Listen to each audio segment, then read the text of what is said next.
Assalamualaikum warahmatullahi wabarakatuh. Apa kabar anak-anak? Semoga kita semua selalu dalam keadaan sehat walafiat. Baik anak-anak, hari ini kita akan belajar tentang IPA ya. Ada di tematik kelas 5. Kita sekarang tema 2. Nah, di tema 2 ini, khususnya di pelajaran IPA, kita akan belajar tentang organ pernapasan.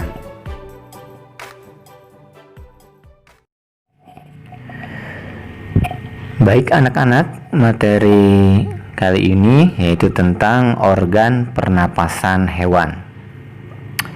Akan Bapak jelaskan. Yang pertama, ikan bernapas menggunakan insang. Ikan merupakan hewan yang hidup di air ya. Kemudian contoh yang kedua adalah cacing. Dalam hal ini cacing tanah ya. Cacing bernapas menggunakan kutikula ya. Kutikula sendiri merupakan selaput benang tipis yang menutupi tubuh cacing. Biasanya kutikula ini selalu lembab dan basah ya. Kemudian contoh hewan yang ketiga yaitu katak. Katak merupakan salah satu hewan amfibi, yaitu hewan yang hidup di dua alam, di darat dan di air. Ketika katak masih beruduk, katak bernapas menggunakan insang. Kemudian setelah dewasa, katak bernapas menggunakan paru-paru, selaput mulut, dan kulit. Selanjutnya adalah alat pernapasan pada reptil. Reptil merupakan hewan melata. Contoh dari reptil misalnya ular, kadal, cecak, buaya, kura-kura, dan komodo. Nah, di sini contohnya misalkan ular. Nah, di sini ular kobra ya. Nah, reptil itu bernapas menggunakan paru-paru. Udara masuk ke paru-paru melalui lubang hidung yang terletak di kepalanya. Kemudian udara pernapasan masuk ke paru-paru melalui tenggorokan. Di dalam paru-paru terjadi pertukaran oksigen dan karbon dioksida. Pada reptil yang hidup di air, misalnya kura-kura, lubang hidungnya menutup ketika menyelam. Hal itu dilakukan agar air tidak masuk ke dalam paru-paru. Selanjutnya adalah alat pernapasan pada burung. Burung bernapas menggunakan paru-paru.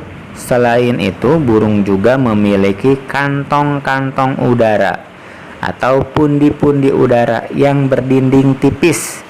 Kantong-kantong udara tersebut terhubung dengan paru-parunya.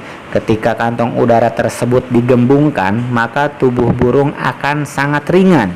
Kantong udara tersebut digunakan oleh burung untuk mengambil oksigen sebanyak-banyaknya. Selanjutnya yaitu alat pernapasan pada serangga. Serangga adalah hewan berkaki 6. Contohnya adalah belalang. Kalian tahu kan belalang? Ya. Alat pernapasan belalang disebut trakea. Apa itu trakea? Trakea merupakan corong napas ya. Selanjutnya kita bahas tentang organ pernapasan pada manusia. Nah, ini merupakan penampang organ pernapasan pada manusia. Pertama, Pak Septian akan menyebutkan dulu organ-organ pernapasan pada manusia. Ya, organ-organ pernapasan pada manusia diantaranya yaitu ada hidung, kemudian tenggorokan atau trakea ya, kemudian paru-paru. Nah, nanti akan dibahas pada masing-masing bagiannya. Yang pertama pada hidung.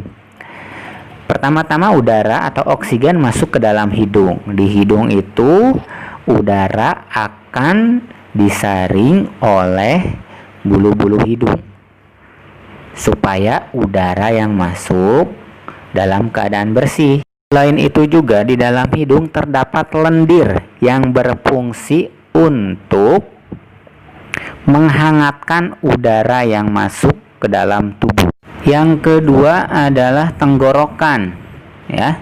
Jadi hidung dan paru-paru dihubungkan oleh batang tenggorokan atau bisa disebut juga trakea. Batang tenggorokan itu panjangnya sekitar 9 cm, ya. Nah, batang tenggorokan memiliki dua cabang yang disebut bronkus.